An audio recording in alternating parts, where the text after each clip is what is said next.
പുണ്യാത്മാക്കളെ, വിചാരധാരയിലേക്ക് സ്വാഗതം. ഇന്നത്തെ വിഷയം അർഹിക്കാത്തത് മോഹിക്കരുത് എന്നതാണ്.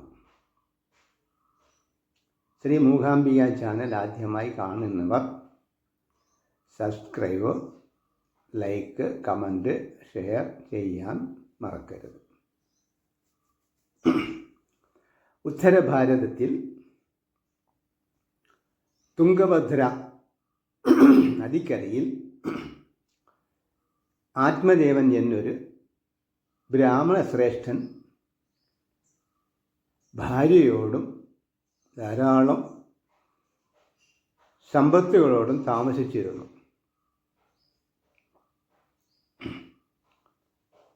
കാലങ്ങളായിട്ടും ആ ദമ്പതിമാർക്ക് സന്താനലബ്ധി ഉണ്ടായിരുന്നില്ല. അനവധി ദാനധർമ്മങ്ങൾ ചെയ്തെങ്കിലും ഭാഗ്യം അനുഗ്രഹിച്ചില്ല. അതിൽ മനം നൊന്ത് ബ്രാഹ്മണൻ ഒരു ദിവസം ആരും അറിയാതെ ആത്മഹത്യ ചെയ്യാനായി ഒരു വനാന്തരത്തിലേക്ക് പോയി.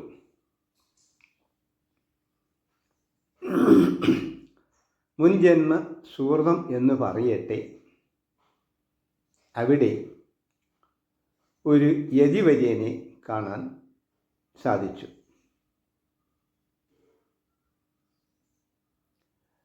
യതിവര്യൻ ഇദ്ദേഹത്തിനെ നോക്കിയപ്പോൾ ചിഹ്നങ്ങളാൽ ബ്രാഹ്മണനും എന്നാൽ മുഖഭാവം കൊണ്ട് ദുഃഖിതനുമായിരുന്നു.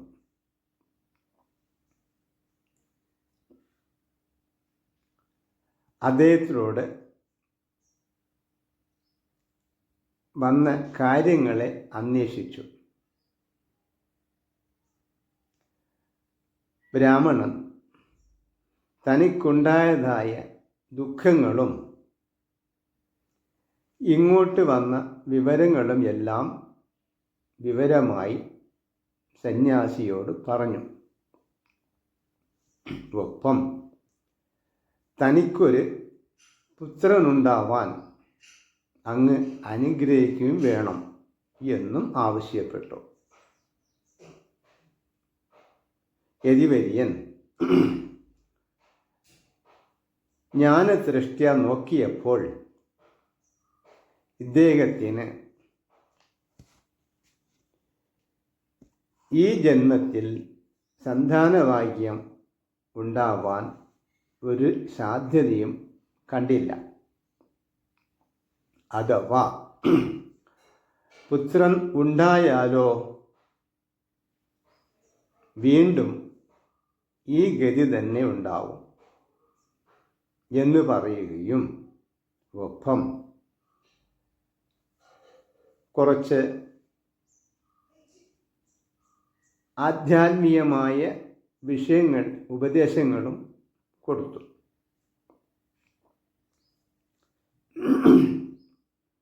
പക്ഷേ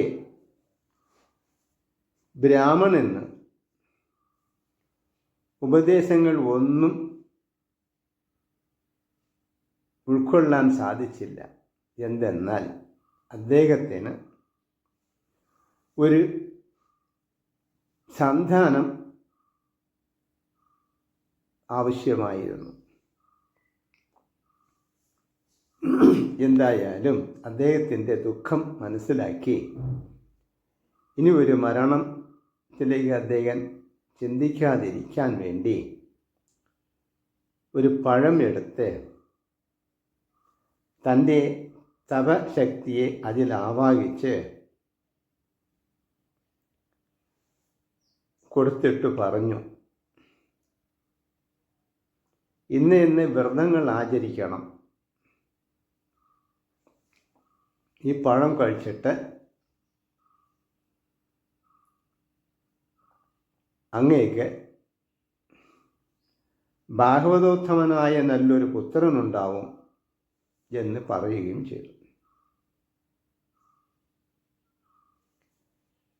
മരിക്കാൻ വന്ന ബ്രാഹ്മണൻ്റെ കയ്യിൽ ദക്ഷിണ കൊടുക്കാൻ പണമൊന്നും ഉണ്ടായില്ല. തൽഫലനായി ദീർഘനീണ്ട നമസ്കാരമായി ദക്ഷിണയായി സമർപ്പിച്ചു. യാത്രയായി ഇല്ലത്തിലെത്തി ഭാര്യയോട് ഇവിടം മുതൽ അവിടം വരെ ഉണ്ടായതായുള്ള എല്ലാ സംഭവങ്ങളും വിവരിച്ചു പറഞ്ഞു കൊടുത്തു. അദ്ദേഹം ഈ പഴം ജപിച്ചു തന്നതാണ്, ഇത് കഴിക്കണം, ഇന്നെന്ന പോലെ വ്രതങ്ങൾ ആചരിക്കും വേണം എന്നെല്ലാം പറഞ്ഞ് കൊടുത്തിട്ട് അദ്ദേഹത്തിൻ്റെ കാര്യങ്ങളിലേക്ക് പ്രവേശിച്ചു.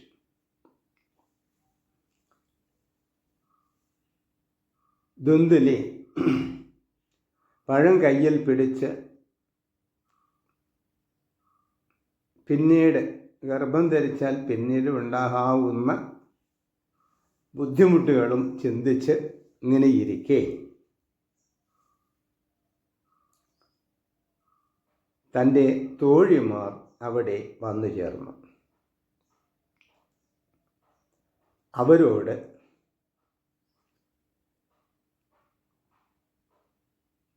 ഈ പഴം തന്ന അതിനോടനുബന്ധിച്ചുള്ള കാര്യങ്ങൾ എല്ലാം ചർച്ച ചെയ്തു. ആ അവസരത്തിൽ തൻ്റെ അനുജത്തിയും വന്നു. അവരും ഈ ചർച്ചയിൽ പങ്കാളിയായി. അവസാനം പഴം കഴിക്കണ്ട എന്നുള്ള തീരുമാനത്തിലെത്തി. ആ പഴം തൊഴുത്തിൽ ഉണ്ടായിരുന്ന ധേനു എന്ന പശുവിനും കൊടുത്തു. അനുജത്തി പറഞ്ഞു, ചേച്ചി, ഞാനിപ്പോൾ ഗർഭം ധരിച്ചിട്ടുണ്ട്. ചേച്ചി ഗർഭചിഹ്നങ്ങൾ കെട്ടി നടന്നാൽ മതി.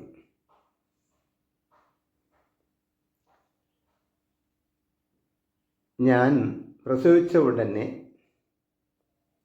കുട്ടിയെ ഭർത്താവിൻ്റെ കയ്യിൽ കൊടുത്ത് ഇങ്ങോട്ട് എത്തിക്കാനുള്ള ഏർപ്പാടുകൾ ചെയ്യാം. ഭർത്താവിന് എന്തെങ്കിലും സമ്പത്ത് പണം കൊടുത്ത് തൃപ്തിപ്പെടുത്തിയാൽ മതി എന്ന് അവർ പറഞ്ഞു. സമ്മതമായി. അനുജത്തി ഇങ്ങനെ പറയാൻ കാരണം അവർ ദരിദ്ര കുടുംബത്തിലാണ്. അവർ വന്ന് ഇടയ്ക്കിടയ്ക്ക് ഇവിടത്തെ എന്തെങ്കിലുമായി കൊണ്ടുപോകുന്ന ഒരു പതിവുണ്ട്. ചേച്ചിക്ക് കുട്ടി ഉണ്ടായാൽ ഒരു പക്ഷേ ഈ കിട്ടലൊക്കെ നഷ്ടമായി എന്ന് വരാം. അത് വിചാരിച്ചു കൊണ്ടായിരുന്നു. അങ്ങനെ കാലമായപ്പോൾ അനുജത്തി പ്രസവിച്ചു. അന്ന് രാത്രിയിൽ ഭർത്താവ് കുട്ടിയുമായി ഇവിടെ എത്തി. ഉടനെ ധുന്ദുലി പ്രസവിച്ചതായി ബ്രാഹ്മണന് വിവരം കിട്ടി. വന്നു. അദ്ദേഹം വളരെ സന്തോഷത്തോടു കൂടി കാലങ്ങളായി അനുഭവിച്ചു പോന്നിരുന്നതായ ദുഃഖം അവസാനിച്ച സന്തോഷവും കൂടി ഈ കുട്ടിയുടെ ജന്മം ഒരു ഉത്സവമായി നടത്തണമെന്ന് തീരുമാനിച്ചു. അതിനുള്ള ഒരുക്കങ്ങളൊക്കെ നടന്നുകൊണ്ടിരിക്കുന്നു. ആ സന്ദർഭത്തിൽ ഈ പഴം കഴിച്ച ധേനു എന്ന പശുവും പ്രസവിച്ചു. അതും ഒരു മനുഷ്യക്കുട്ടിയായിരുന്നു. നല്ല ഒരു കുട്ടി. ചെവി മാത്രം അല്പം നീളമുണ്ട്. അതും കൂടി അറിഞ്ഞപ്പോൾ ബ്രാഹ്മണന് താങ്ങാനാവാത്ത ആനന്ദമായി.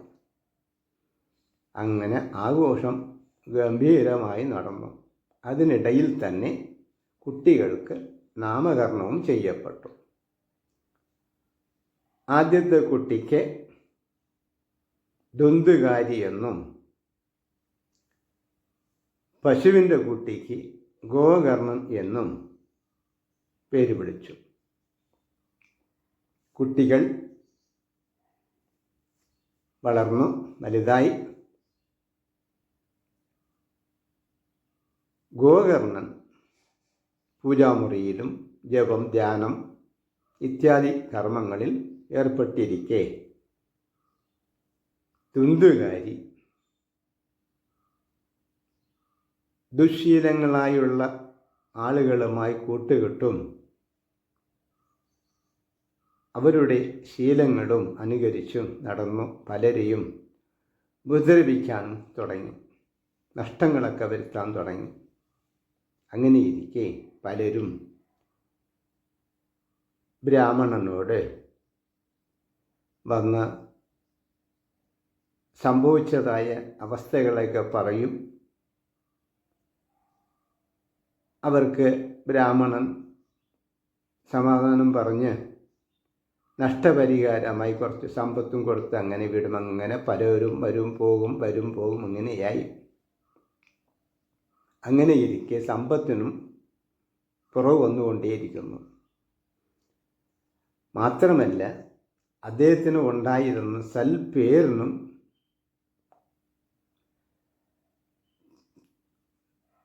ദോഷം വരാൻ തുടങ്ങി. അദ്ദേഹം വീണ്ടും ചിന്തിച്ചു, ഈ ജീവിതത്തേക്കാൾ നല്ലത് മരണമാണെന്ന്. അങ്ങനെ അദ്ദേഹം വീണ്ടും ആത്മഹത്യക്ക് തയ്യാറായി. അങ്ങനെയിരിക്കെ തൻ്റെ രണ്ടാമത്തെ കുട്ടി അദ്ദേഹത്തിൻ്റെ വിഷമഭാവം അറിഞ്ഞ് എന്താണെന്ന് കാര്യം അന്വേഷിച്ചപ്പോൾ മനസ്സിൽ ഉണ്ടായിരുന്ന വിഷമങ്ങളെല്ലാം തുറന്നു പറഞ്ഞു. അപ്പോൾ കുട്ടി പറഞ്ഞു, അച്ഛാ, ഭാരതഭൂമിയിൽ മനുഷ്യജന്മം കിട്ടുന്നത് എത്രയോ ജന്മങ്ങളിലെ സുഹൃതം കൊണ്ടാണ്. മാത്രമല്ല ബ്രാഹ്മണ ജന്മം കിട്ടുന്നത് ഈശ്വരാനുഗ്രഹം കൊണ്ടാണ്. അങ്ങനെയുള്ള അങ്ങ് ആത്മീയത്തെ ചിന്തിച്ചത് തെറ്റാണ്, പാടില്ല. എന്നാൽ ഞാനൊരു വഴി പറഞ്ഞു തരാം, അച്ഛൻ തീർത്ഥാടനം നടത്തിക്കോളും എന്ന്. ബ്രാഹ്മണൻ അത് നല്ലതായി തോന്നി. അങ്ങനെ അദ്ദേഹം പാപങ്ങളെ നശിപ്പിക്കാൻ വേണ്ടി തീർത്ഥങ്ങളിലേക്കൂടി യാത്ര തുടർന്നു. അങ്ങനെ ആയപ്പോൾ ദുന്ദുകാരിക്ക് വേശ്യ സ്ത്രീകൾ ഉണ്ടായിരുന്നു. അവർക്ക് സമ്പത്തിന് വേണ്ടി അമ്മയോട് വന്ന് ചോദിക്കും. അമ്മ അതിന് സമ്മതിക്കില്ല, ഉപദ്രവം ചെയ്യും, പിടിച്ചു പറിക്കും. അങ്ങനെയൊക്കെയായി കുറേ ആയപ്പോൾ ദുന്ദുലിക്കും മനവേദനയായി. അങ്ങനെ ആത്മഹത്യ ചെയ്തു. ഇതും കൂടി ആയപ്പോൾ ഗോകർണൻ ഇനി ഇവിടെ ഇരുന്നാൽ നമുക്ക് ശരിയാവില്ല എന്ന് തീരുമാനമായി തീർത്ഥയാത്രയ്ക്ക് ഇറങ്ങിത്തിരിച്ചു. അങ്ങനെ ആയപ്പോൾ ദുന്ദുകാരിക്ക് വളരെ സൗകര്യം, എല്ലാവരും ഒഴിഞ്ഞു കിട്ടി. അങ്ങനെ 5 വേശ്യമാരെയും കൂട്ടി തൻ്റെ ഇല്ലത്തെ താമസമാക്കി. അവർ സമ്പത്തിന് വേണ്ടിയിരിക്കുന്നവരാണല്ലോ, അങ്ങനെ ഉണ്ടായിരുന്ന സമ്പത്ത് കുറേശ്ശെ എല്ലാവരും കൂടി കൈക്കലാക്കി. അവസാനം ഇവരെ തൃപ്തിപ്പെടുത്താനുള്ള സമ്പത്ത് ഇല്ലാതായപ്പോൾ, ഇനി ഒഴിഞ്ഞു പോകുമല്ലോ എന്നായപ്പോൾ അന്യരുടെ മുതൽ മോഷ്ടിക്കാൻ ആരംഭിച്ചു. അത് വേശ്യമാർ അറിയുകയും ഇവനെ പോലീസ് പിടിച്ചാൽ നമ്മളും ജയിലിലാകും എന്നായപ്പോൾ ഇവർ കൂട്ടം കൂടി തീരുമാനിച്ചു, ഇവനെ എങ്ങനെയെങ്കിലും വധിച്ചിട്ട് നമുക്ക് സ്ഥലം വിടണം, അല്ലെങ്കിൽ അപകടമാണ്. അന്ന് രാത്രിയിൽ ഇവന് മദ്യം കൊടുത്ത് മയക്കി കട്ടിൽ കിടത്തി വരിഞ്ഞ് കെട്ടി ഇരുമ്പ് പഴുപ്പിച്ച് ഇവൻ്റെ അണ്ണാക്കൽ കുത്തിയിറക്കി. ദുന്തുകാരി അങ്ങനെ മരണപ്പെട്ടു. അവരെ മുതലും കൊണ്ട് അവരവരുടെ നാടുകളിലേക്ക് തിരിച്ചു. അങ്ങനെ യാത്ര പോയ ഗോകർണൻ വഴിമധ്യേ അച്ഛൻ മരിച്ച വിവരം അറിയുകയും, എന്നാൽ നാട്ടിൽ വന്നുള്ള അന്യനെ അറിയിച്ച അതിനുള്ള പ്രതിവിധി ചെയ്യാം എന്ന് നാട്ടിൽ വരികയും, ഇവിടെ വന്നപ്പോൾ ഇവിടുത്തെ അവസ്ഥകളൊക്കെ അറിഞ്ഞു. അദ്ദേഹം ഗയയിൽ പോയി ഇവർ എല്ലാവർക്കും കൂടി ശ്രാദ്ധകർമ്മങ്ങൾ ചെയ്തു തിരിച്ച് നാട്ടിൽ വന്നു. അങ്ങനെ അന്ന് രാത്രിയിൽ ആരോ മുറ്റത്തെ കൂടി നടക്കുന്നതായി അനുഭവപ്പെടുന്നു. വന്നു നോക്കുമ്പോൾ ആരും കാണുവാനില്ല. അപ്പോൾ അദ്ദേഹം കുറച്ച് വെള്ളമെടുത്ത് ജപിച്ച് അതിനെ ആവാഹിച്ചും എടുത്തപ്പോൾ തൻ്റെ ജ്യേഷ്ഠൻ പ്രേതമായി ഗതിയില്ലാതെ അലയുകയാണ്. അതായിരുന്നു കണ്ടത്. പ്രേതത്തിന് സംസാരിക്കാനും കഴിയില്ല, ആജ്ഞ കാണിച്ചു. അങ്ങനെ അപ്പം ഇദ്ദേഹം പറഞ്ഞു, ഞാനിങ്ങനെ കർമ്മങ്ങളൊക്കെ ചെയ്തിട്ടുണ്ടല്ലോ. പ്രേതം പറഞ്ഞു, അങ്ങ് ചെയ്ത കർമ്മങ്ങളൊന്നും എനിക്ക് പോരാ, ഞാൻ മഹാപാപികളിൽപ്പെട്ട മഹാപാപിയാണ്. അതുകൊണ്ട് എനിക്കൊരു പരിഹാരം ഉണ്ടാക്കി തരണം എന്ന് ആവശ്യപ്പെട്ടു. ശരി എന്ന് പറഞ്ഞു പ്രേതം പോയി. ഗോകർണൻ ഇവിടെ വന്ന് വിവരമറിഞ്ഞ് ബ്രാഹ്മണരും പണ്ഡിതരും പലരും കാണാൻ വന്നു. ആ കൂട്ടത്തിൽ ചർച്ചയുണ്ടായി. അതിൽ ചിലർ പറഞ്ഞു, സൂര്യനോട് ഈ വിവരം അന്വേഷിക്കാൻ. അങ്ങനെ ഗോകർണൻ തൻ്റെ തപശക്തിയാൽ സൂര്യൻ്റെ ഗതി മുട്ടിച്ചവിടെ നിർത്തി കാര്യങ്ങൾ അങ്ങോട്ട് പറഞ്ഞു. സൂര്യനിൽ നിന്നും ഭാഗവത സപ്താഹം നടത്തിയാൽ പരിഹാരമാവും എന്ന് ഉപദേശം കിട്ടി. തിരിച്ച് നാട്ടിൽ വന്നു. ഭാഗവത സപ്താഹം നടത്താനുള്ള ഏർപ്പാടുകൾ എല്ലാം ചെയ്തു.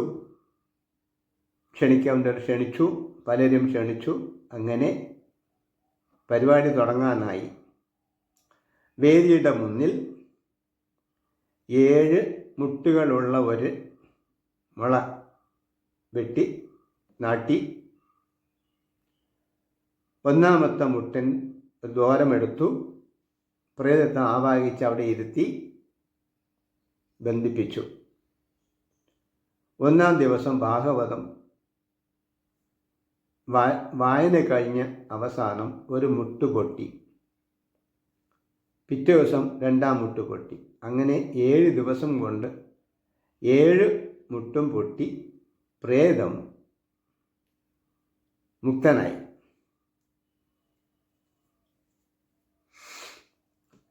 അങ്ങനെ ഗതി വരുത്തി കൊടുത്തു ഗോകർണൻ. ഈ കഥയിൽ മനസ്സിലാക്കേണ്ടത് നാം അർഹത ഇല്ലാത്തത് മോഹിക്കരുത് എന്നുള്ള ഇതാണ് വ്യക്തമാക്കുന്നത്. ഹരി ഓം.